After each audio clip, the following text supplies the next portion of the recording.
शिवजयंतीचे निमित्त आता तुम्ही जर बघितलं तर गणपती उत्सव सुद्धा होते. म्हणजे हे तुम्ही नृत्य आज साताऱ्यात पहिल्यांदा बघताय अशातला भाग नाही. ह्याच्या आधी सुद्धा गणपती येऊन गेलेले आहे. बऱ्याच गोष्टी म्हणजे सणावारात हे एक प्रकारचं नृत्य आहे आणि ह्या नृत्याच्या ह्याच्यानंच पाहावं. जर हे नृत्याच्या ह्याने जर पाहिलं गेलं तर तुम्हाला मला ह्यात नाही काय वाटत की ह्यात काय फार मोठी गोष्ट आहे.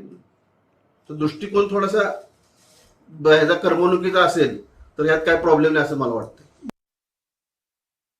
सातारा नगर परिषदेने हा कार्यक्रम आयोजित केलेला आहे. ज्या शिवाजी महाराजांनी त्यांच्या असंख्य लढाया या अमावस्येच्या रात्री सुरुवात केली. कोणताही मुहूर्त आणि शकुन याचा विचार न करता त्यांनी स्वतःचे राज्य चालवले. अशा विज्ञानवादी शिवाजी महाराजांच्या आठवणी जागवताना अशा स्वरूपाची काळाची पावले मागं नेणारं हे कृत्य सातारा नगर परिषदेने करू नये आणि हा अघोरी नृत्याचा कार्यक्रम त्यांनी तातडीने रद्द करावा अशी मी त्यांना साताराचा एक नागरिक आणि अंधश्रद्धा निर्मूलन समितीचा कार्यकर्ता म्हणून विनंती करतो.